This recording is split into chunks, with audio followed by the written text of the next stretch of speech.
Chang, and this is Bloomberg Technology. Coming up, adpocalypse seems to have blown over at Google. Alphabet beats big on earnings and revenue. So why did the stock drop after hours? We will discuss.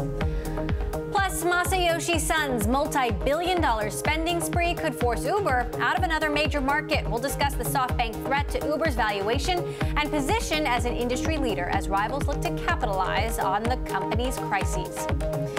And a Bloomberg scoop, antitrust regulators open talks with execs from Time Warner and AT&T as the $85 billion deal to reset the balance of power in the media industry continues to take shape. First, to our lead. Alphabet shares dipping in after-hours trading. Google's parent company releasing second quarter earnings, which initially sent shares soaring, but then turned south. Revenue for the search giant came in at $26 billion, up 21% year over year, but aggregate cost per click dropped 23% from a year ago. These numbers include the effect of that $2.7 billion fine from the European Competition Commission. I spoke with CFO Ruth Porat about the fine, and she told me, quote, "It is so early in our analysis of this decision. This is an ongoing legal matter, and they haven't decided yet if they will appeal." Joining us now from New York, Colburn, analyst with Forrester, and here on the set with me, our Bloomberg TV editor-at-large, Corey Johnson. I want to start with a look at the Bloomberg so I can show you what happened with shares today, up and then down, Corey. Why did that happen? Look at that. A look inside your Bloomberg terminal. Very fancy. An really interesting quarter. I think the reason the stock is down is because of traffic acquisition costs. The company has been warning us for some time that as they shift away from ads on a website to ads on a mobile device and ads that are programmatic and ads that are on YouTube, that the cost of, not on YouTube so much, but programmatic ads and mobile ads, right? So for example, we're on an Apple iPhone and we're seeing ads within an app. Those may be served through Apple by Google. Google ad salespeople out there making those sales calls, bringing in those ads, but they're selling them through to Apple. Well, it's more expensive to acquire that traffic, that is to acquire those Apple iPhone users, for example, for Google. So Google's costs for those ads, the traffic acquisition costs, have been rising. So you think this is more about traffic acquisition costs than cost per click being than down? Anything else? I think that's what it is. I mean, because they've warned this is a big change in their business, that they're going to be more mobile and more programmatic, and that it's going to start to cost more. This time we saw it. All right, Collin, what's your take? And in speaking with Ruth Porat, she really singled out the strength in mobile search as well as YouTube in terms of driving the momentum here. Yeah, you know, I think mobile's the big driver here. That's kind of the headline. I think that's why you see increase in clicks and also a decrease in cost, in aggregate cost per click. You know, I think that's been the big driver, the big storyline for Google for some time now. Now, what about what's going on with YouTube? You know, we talked about adpocalypse earlier this year, whereby the Times did a big investigation into extremist content that was shown next to some very prominent advertising. A lot of advertisers pulled their campaigns. It seems like those advertisers have returned. I did ask Ruth Porat about this, and she reiterated that revenue across the sites was strong. That benefited in particular from mobile search and YouTube. We continue to take very seriously this issue, and we are doing all we can to protect the ecosystem. We've already written a lot about. Yeah, I mean, look, a lot of advertisers made a lot of noise about this, obviously, but they also liked the advertising that they liked the traffic, the overall that Google was giving them in terms of clicks from their ads. I mean, the Google ad is like nothing else in the history of advertising in that you actually can see the result of an ad as it runs. And advertisers obviously like that because it's where they're shifting their ad dollars to. So to the extent that advertisers actually pulled ads a year ago, 9 months ago, it actually is probably good news for Google now because they've fixed what little problems may have been there. I say little problems, extreme content is a serious problem, but I don't know how big these ad problems really were for these advertisers, and it looks like they're all back. None of them stayed away for good.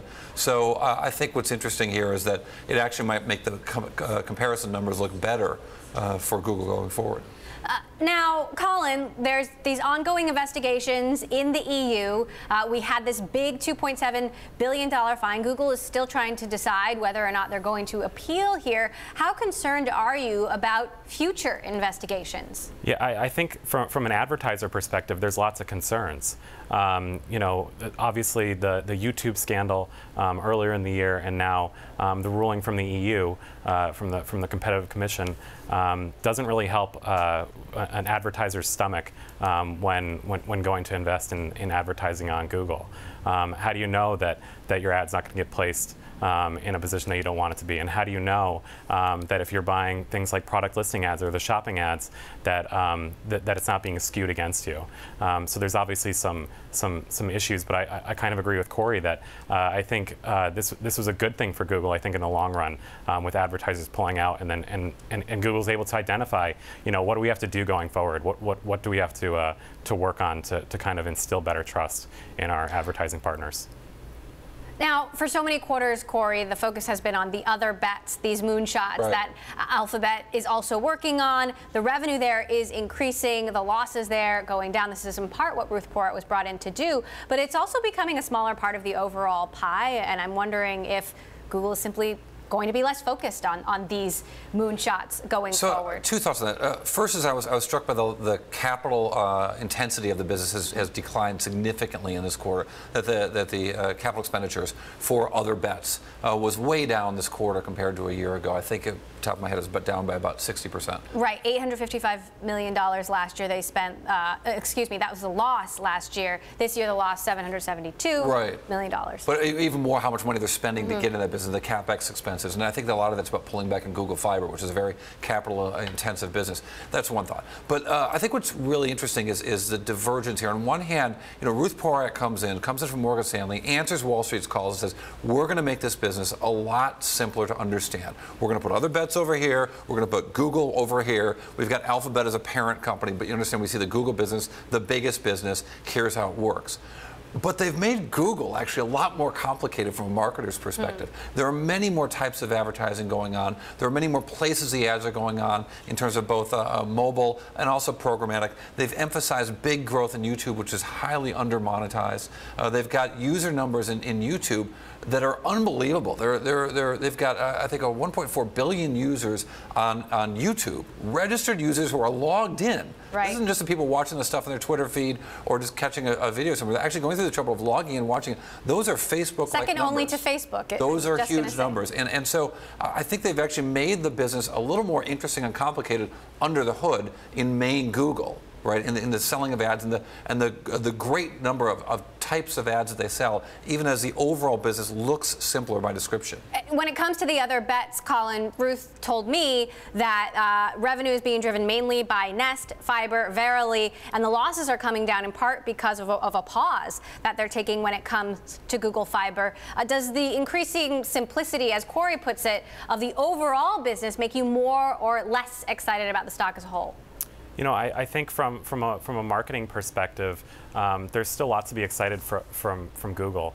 You know, kind of the counterpoint to what Corey was saying is that if I'm an advertiser, I actually have more options now with how I can interact with my end user, with my customer, through whether it's shopping ads or if it's mobile paid search ads or display ads through other places. I think that's actually a good thing from an advertising perspective. All right, Collin Colburn, analyst at Forrester. Thank you so much. Corey Johnson, our editor at large. We are listening to the call that's beginning now. CFO Ruth Porat saying revenues, quote, demonstrate ongoing momentum in the business. She says ad revenue benefited from strong performance in sites, tremendous performance in mobile, as we were just discussing. We'll be talking a bit more about Google a little bit later in the show and listening into that call. Now, in deal news, WebMD has agreed to sell itself to private equity firm KKR. The deal is valued at about $2.8 billion, with the medical website agreeing to make itself private. That represents a 20% premium to Friday's close. WebMD is used by 75 million consumers a month. Coming up, SoftBank has placed a major bet in the global ride-sharing wars, how its big-time investment has the potential to threaten Uber's drive for global dominance. And And Bloomberg Technology is live streaming on Twitter. Check us out at Bloomberg Tech TV, weekdays 5 p.m. in New York, 2 p.m. in San Francisco. This is Bloomberg.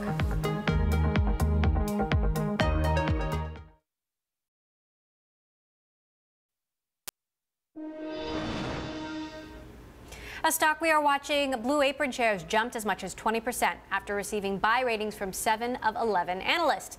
The votes of confidence pushed Blue Apron up to its biggest intraday increase since the company went public last month, but still below its IPO price of $10 a share. 5 of the 11 analysts who initiated coverage warned Blue Apron shouldn't be valued at more than that $10 price. Well, Uber is at risk of losing out on another big chunk of the global market. Grab, the leading provider of ride-hailing services in Southeast Asia, announced it's raised $2 billion from Japan's SoftBank and China's Didi Chuxing. The company says it is also expecting another $500 million from new and existing backers. This move is just the latest hurdle for Uber as the startup struggles to right the ship amidst a series of scandals. Joining me now to discuss our Bloomberg Tech senior executive editor, Brad Stone. So, why is this funding round so significant? Well, the numbers are eye-popping for Southeast Asia. I mean, this is the biggest funding round of any company in Southeast Asia. You know, $6 billion valuation. That is post-money, and it's a $2.5 billion round, but still it's significant. It shows Grab is now a major player in the ride-sharing space on par with companies like Lyft, a similar valuation. And it shows, as you pointed out, Uber's hold on all these markets is somewhat tenuous right now. Right. We've seen Uber get out of China, get out of Russia. How much pressure does this put on them to get out of Southeast Asia? Well, I think China and Russia are good benchmarks here. And remember, when they withdrew from those markets, it wasn't necessarily a defeat. I mean, they got out by taking major stakes in Yandex and in Didi in China. You know, they're simplifying their business. They're cutting their losses. It's not all that bad for Uber, particularly at a time of a lot of management turmoil. What about in other markets, though? I mean, potentially Brazil, potentially India. Right. I don't think they want to sacrifice the whole chessboard. India is one place where, you know, they have significant competition with Ola, but I think they're going to still try to make a major play there. You know, Europe, most of South America, Uber is very strong. So, you know, they can streamline their business in a way, and it's not necessarily a defeat. But we've come a long way from that early sentiment that maybe this could be a globe-spanning platform. Clearly, it's not. And SoftBank's also put money behind the Brazilian competitor to Uber, the Indian competitor to Uber, Ola. What do you make of SoftBank being the force that is supporting this anti-Uber alliance? Yeah, well, Masayoshi-san obviously has a lot of conviction in this category, not only in the potential in terms of transportation, but also the potential in terms of just payments, and this being a major facilitator of online payments. Now, my colleague Eric Newcomer has reported that SoftBank may also be interested in taking a stake in Uber, right, via buying some shares from investors like Benchmark and maybe also investing some more money into Uber. SoftBank has denied that publicly, but, you know, we think there's still something to it. So, you know, watch this evolve. We could have a sort of global peace treaty where all these companies take an ownership stake in each other, and we reduce the level of destructive competition and discounting that is causing them to lose money. Well, and another way to look at that, SoftBank potentially taking shares of Uber is because investors seem to want to unload Uber stock. Is that just because they want to cash out, or because they're losing faith in the company? You know, I think it's probably the former. I think that they, you know, the early investors, it's now been 10 years. They are, you know, very impatient, as we know from listening to Bill Gurley over the years, you know, impatient for an IPO, which may or may not come next year. You know, despite the management turmoil, the company Uber has continued to perform quite well. So while there might be, you know, a little bit of anxiety, I think people are still pretty bullish on this category. And is it performing well because it's made these, you sort of raised the white flag in some of these markets? I mean, is it better for Uber to walk away from them? Or do they lose something big by not having a stronghold in some of these other geographies? Well, I mean, what we see is that in some of these markets, like Singapore, the market's growing very fast. Nobody's profitable because you have Grab versus Uber discounting the heck out of all these rides and losing money. So the idea, really pioneered in China with the Didi Uber peace treaty, is reduce some of the competition, get rid of the discounting, allow prices to go back up a little bit, and then you return to what's a natural profitability in the business. I think Uber wants to get there in more markets. I ask Eric Newcomer this every day he comes on the show, so I'm going to ask any updates on the Uber CEO process. I mean, do we know how long this is going to take? I have not heard anything, and you know, and I've been asking as well, and of course, you know, listening wherever I can. They don't seem to be in a particular rush. They've got a committee of executives, of leaders inside Uber, and I think they're waiting for the right candidate. Would I be surprised if we hear about it tomorrow? You know, maybe not, because I think they do need to fill that spot. But I think it's going to be another couple of weeks, if not months. All right, Brad Stone, our senior executive editor for tech. Thanks so much for stopping by. Coming up, as the White House mounts its defense against accusation of Russian ties, it is also pushing forward a massive health care legislation. We will break down the latest in Washington next. This is Bloomberg.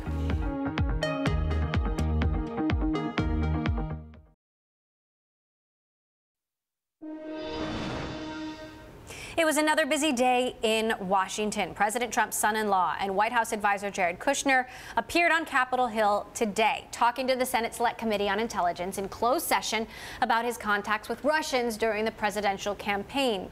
After the meeting, Kushner denied any collusion. Nor do I know of anyone else in the campaign who did so. I had no improper contacts. I have not relied on Russian funds for my businesses. And I have been fully transparent in providing all requested information. At the same time, the White House is also trying to pass a health care overhaul. President Trump turned up the pressure on Republican lawmakers on Twitter, and in a speech this afternoon, he said the Senate will vote on a procedural vote Tuesday. The Senate is very close to the votes it needs to pass a replacement. The problem is we have zero help from the Democrats. They're obstructionists. That's all they are. That's all they're good at, is obstruction. Before this speech, the president made a series of tweets where he said Republicans have a last chance to do the right thing on repeal and replace after years of talking and campaigning about it. If Republicans don't repeal and replace the disastrous Obamacare, the repercussions will be far greater than any of them understand. It is very sad that Republicans, even some that were carried over the line on my back, do very little to protect their president. So President Trump trying to throw around his weight, use a little more muscle to get what he wants when it comes to that health care bill. We're also still watching headlines from the Alphabet earnings call. CFO Ruth Porat speaking there moments ago, saying there's, quote, strong momentum in the second quarter due to growth in mobile search and YouTube. So far, Alphabet stock in late U.S. trading not reacting well to the earnings report, falling 3%. We'll be keeping an eye on this call throughout the hour, checking back in. We're also going to have a little more depth on Google coming up.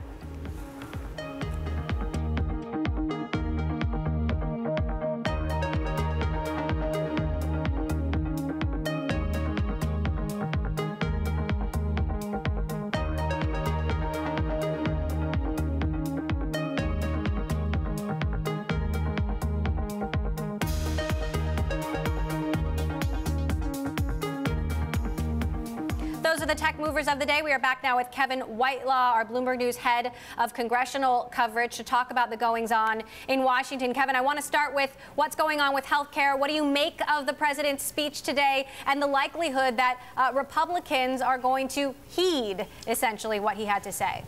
Well, we'll see. I mean, it's coming right down to the wire. Republican leaders are still insisting they're planning to go ahead with a vote tomorrow to start debating the health care bill, but a lot of senators still don't know exactly what the plan is and what the series of votes is going to be and which bill is the one they're intending to try to put forward. There's an option to do a repeal-only bill that would be a delayed repeal.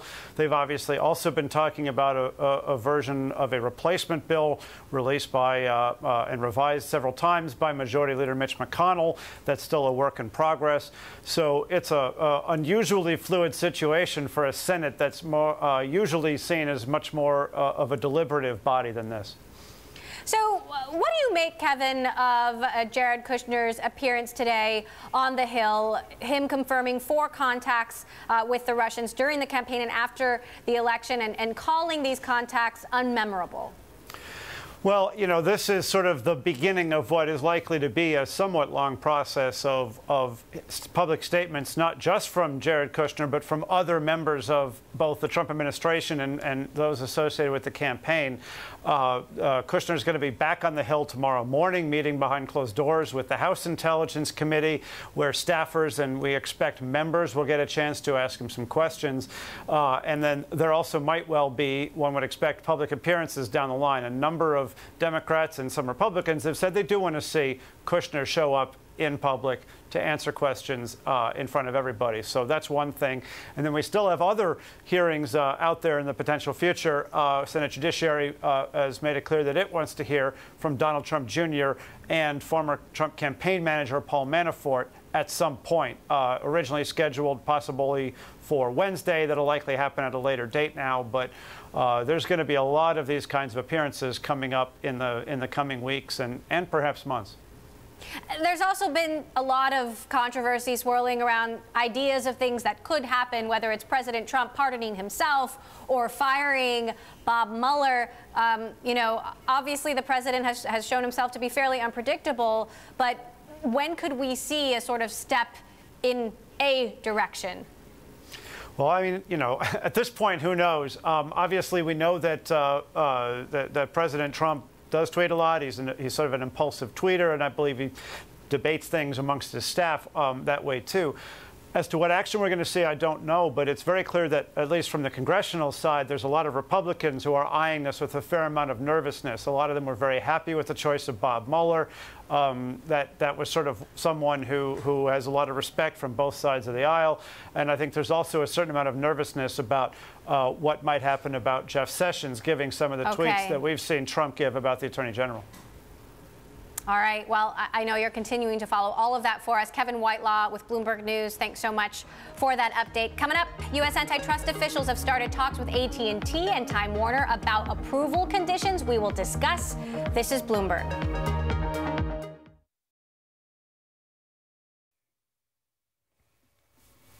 I'm Elisa Parenti in Washington, and you're watching Bloomberg Technology. Let's start with a check of your first word news. UK Trade Secretary Liam Fox says exiting the bloc does not mean the end of economic ties between Britain and the European Union. Fox spoke in Washington today to begin preliminary talks for a post-Brexit trade deal with the U.S. This will not come at the expense of our European partners. Britain wants the EU to succeed. There will be no closing off of relations, economic or otherwise, and no abdication of our responsibilities. Poland's prime minister is criticizing President Duda for his decision to veto 2 judicial bills introduced by the governing party.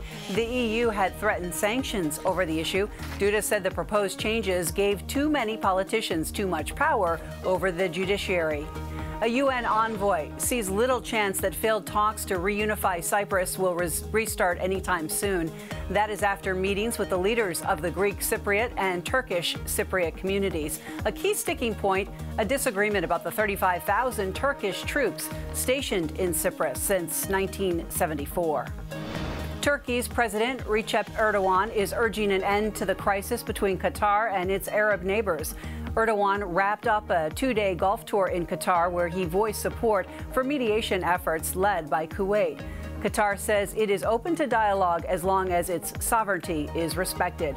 Global news 24 hours a day, powered by more than 2,700 journalists and analysts in more than 120 countries. I'm Elisa Parenti. This is Bloomberg. It's just after 5:30 p.m. Monday here in Washington, 7:30 now Tuesday morning in Sydney. We are joined by Bloomberg's Paul Allen. He's got a look at the markets. Good morning, Paul.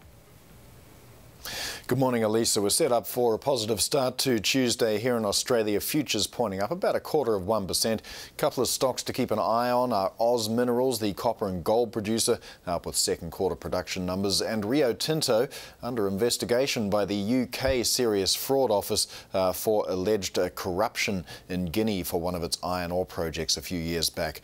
Nikkei futures are looking mixed. Keep an eye on Mitsubishi Motors and Shimano, both releasing earnings today.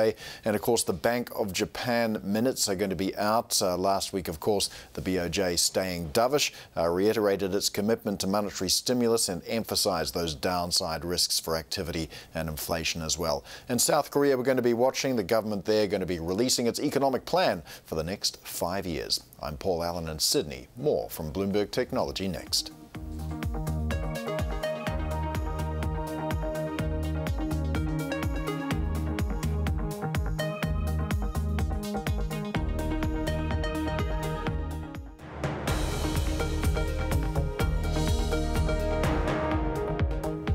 This is Bloomberg Technology. I'm Emily Chang.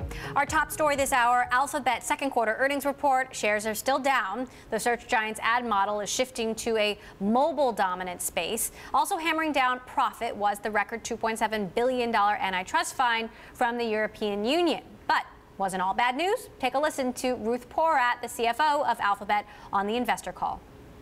In terms of the revenue detail, Google Sites revenues were $18.4 billion in the quarter, up 20% year over year. The biggest contributors to growth again this quarter were mobile search and YouTube.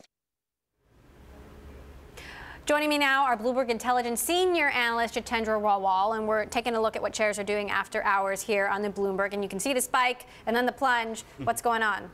So if you look at the underlying demand through paid click change and things like that, 52% growth, strongest since 2007. The demand is strong.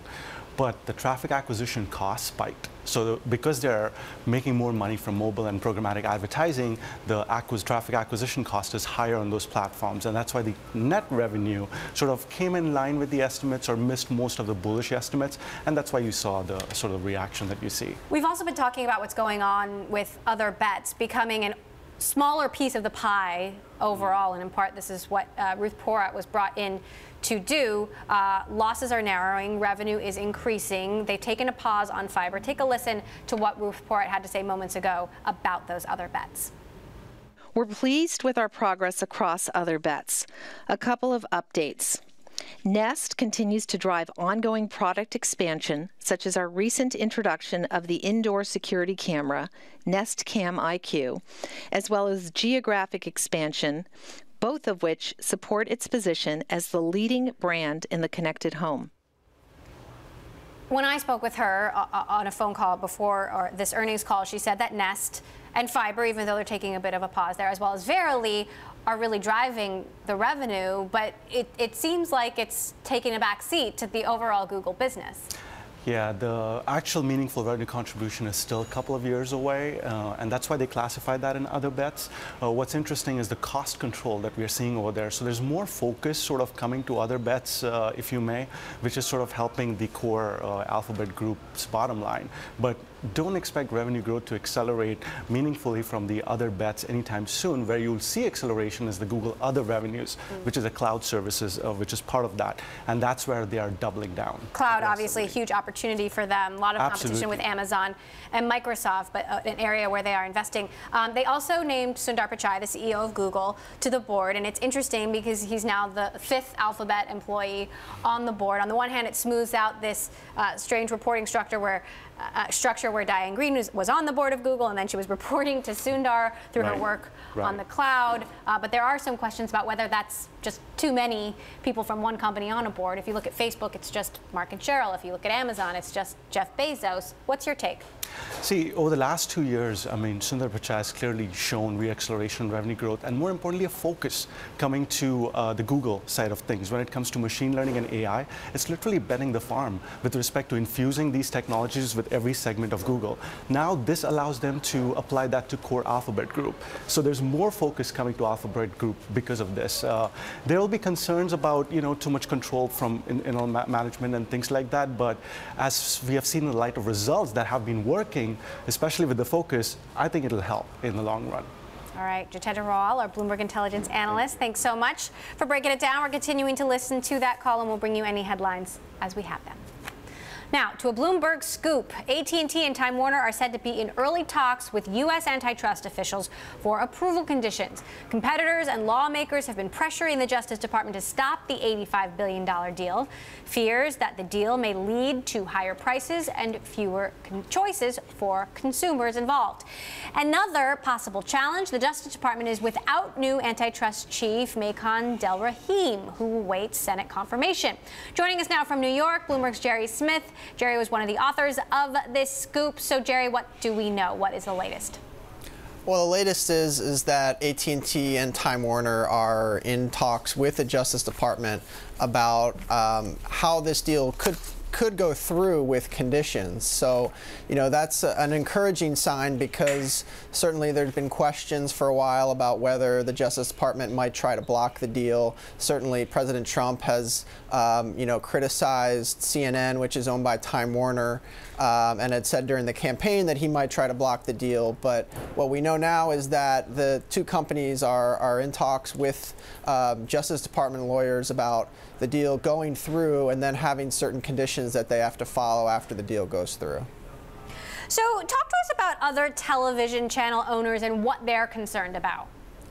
Well, for example, premium channel owners, these would be rivals to HBO, companies like Showtime and Starz. They're very concerned that AT&T could use HBO, basically favor HBO over, because HBO is owned by Time Warner and AT&T would be acquiring Time Warner. They would favor HBO over their channel. So what they're asking Justice Department lawyers is for some conditions that really protect them and make sure that they get the same kind of marketing, the same sort of packaging, equal footing on online distribution that HBO is getting once it's part of AT&T.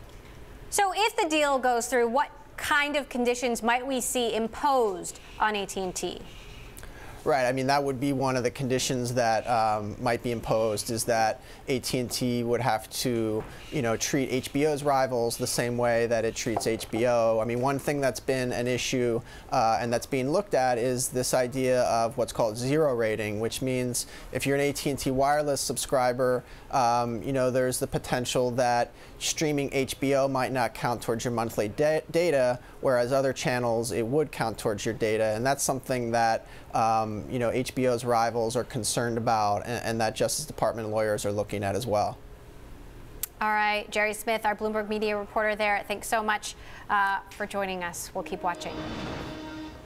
Well, in today's revolving door, Bleacher Report is putting a former Condé Nast executive in charge of its plan to siphon off more ad revenue from online giants like Facebook. The company named Howard Mittman as its first chief marketing officer and chief revenue officer. Bleacher Report is part of Time Warner's Turner unit, which owns cable networks TNT and TBS. The goal is to position Bleacher Report as a viable alternative to Facebook and Google for marketers looking to reach young audiences. Mittman will work on new advertising opportunities for brands like AT&T, Gatorade, and Ford Motors starting on August 14th. Coming up, competition in the augmented reality space showing signs of heating up. How UK-based Blippar plans to carve out its space in what's become a very trendy field. That is next. This is Bloomberg.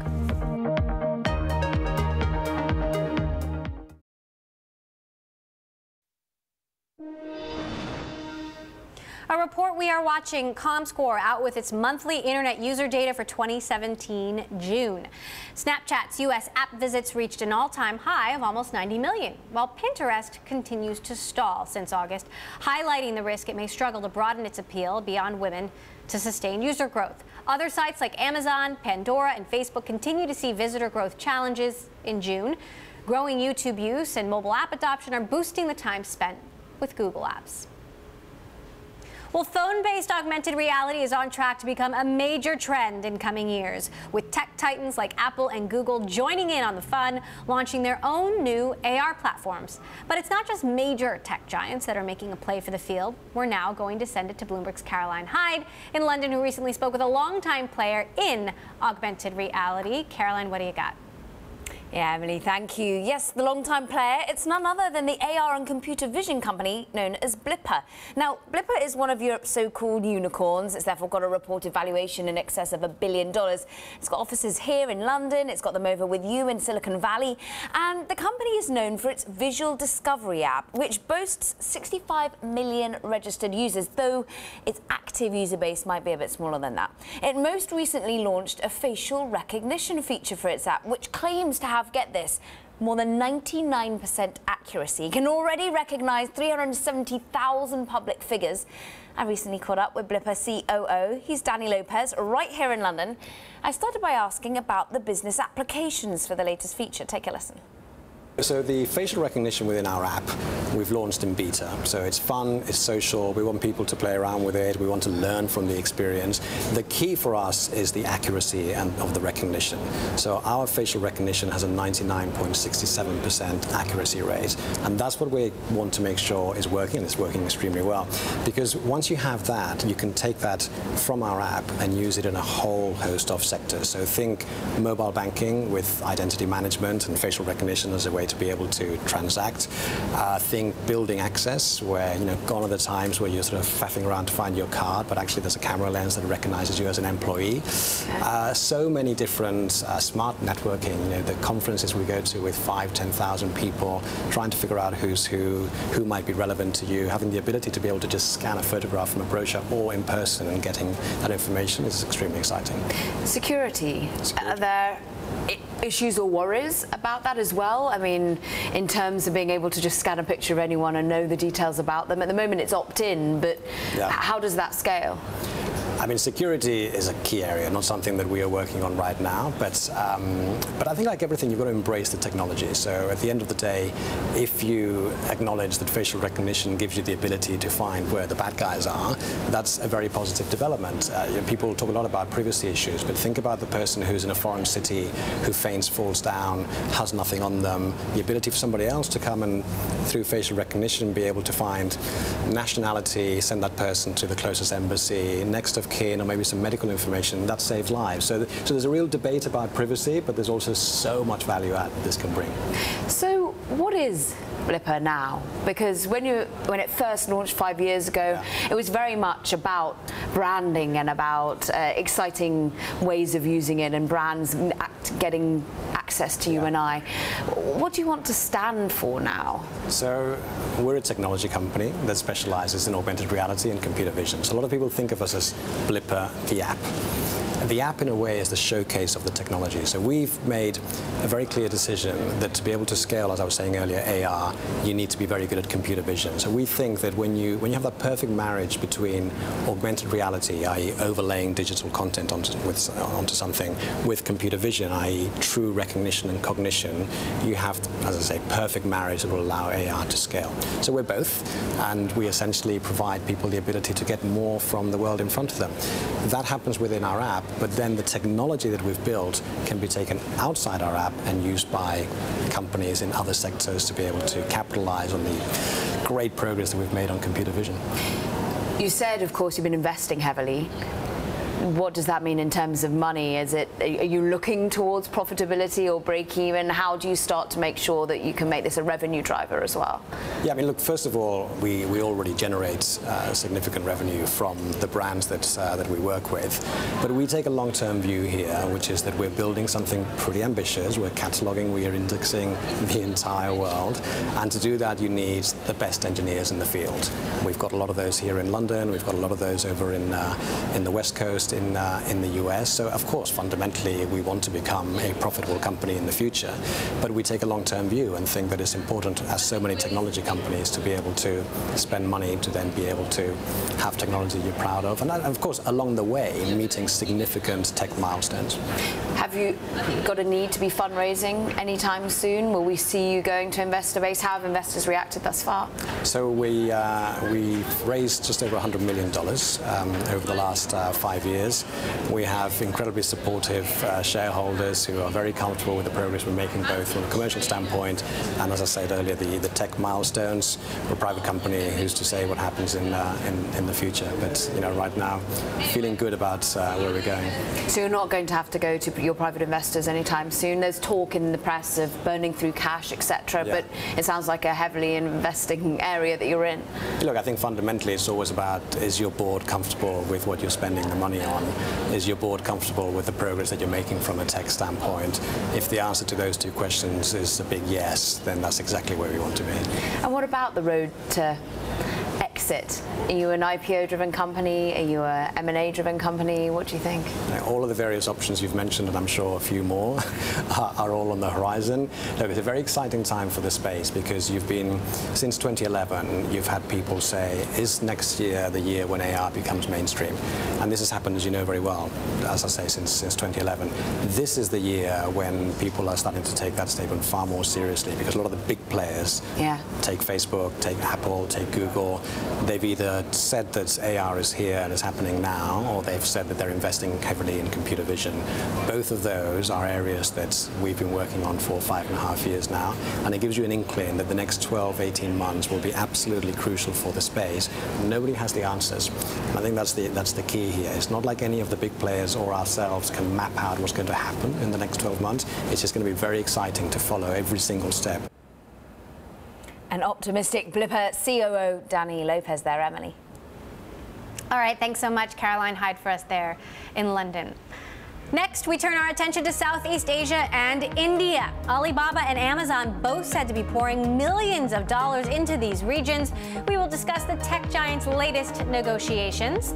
And we continue to monitor the Alphabet conference call after the tech giant reports second quarter earnings. CEO Sundar Pichai commenting on its growing cloud business, saying in serving cloud customers, the company is reliable. They're continuing to hire and scale as quickly as they can. Shares still down about 3% in after-hours trading. This is Bloomberg.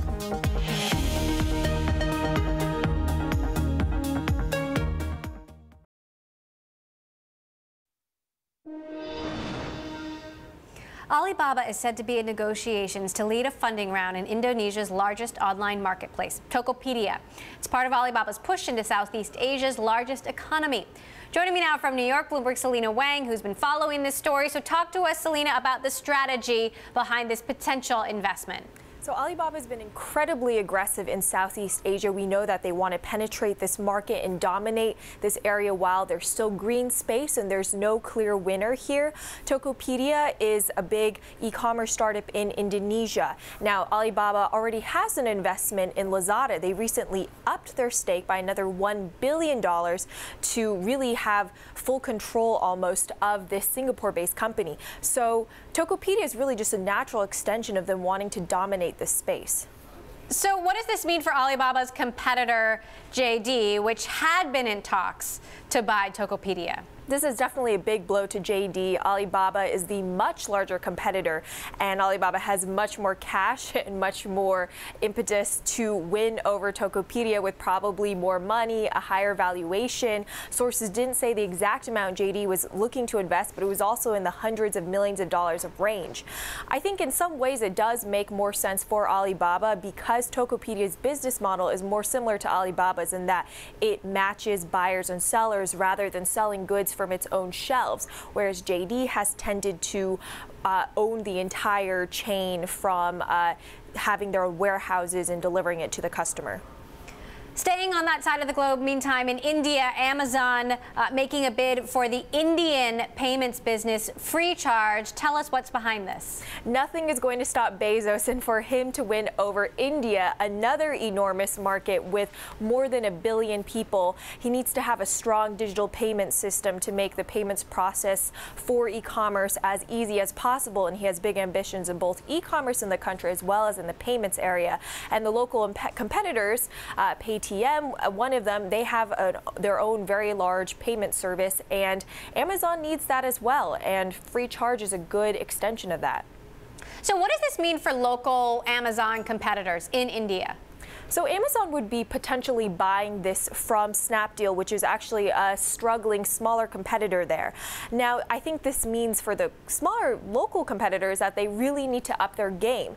Now, in the midst of this potential acquisition, Snapdeal and Flipkart, the larger local competitor, are in talks for a merger. Now, this merger would mean that there would be a stronger domestic behemoth to compete with Amazon and Jeff Bezos. Jeff Bezos has said that he wants to invest $5 billion in India, so nothing is going to stop him. And with free charge, he's now going to have better brand recognition and another channel to acquire new users. So this is definitely something for local competitors to keep an eye out on. All right, Selena Wang covering happenings on the other side of the globe. Selena, as always, thanks so much for joining us. That does it for this edition of Bloomberg Technology. We are live streaming on Twitter. Check us out at Bloomberg Tech TV, weekdays 5 p.m. in New York, 2 p.m. in San Francisco. That is all for now. This is Bloomberg.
I'm Emily Chang in San Francisco with a look at the top tech headlines.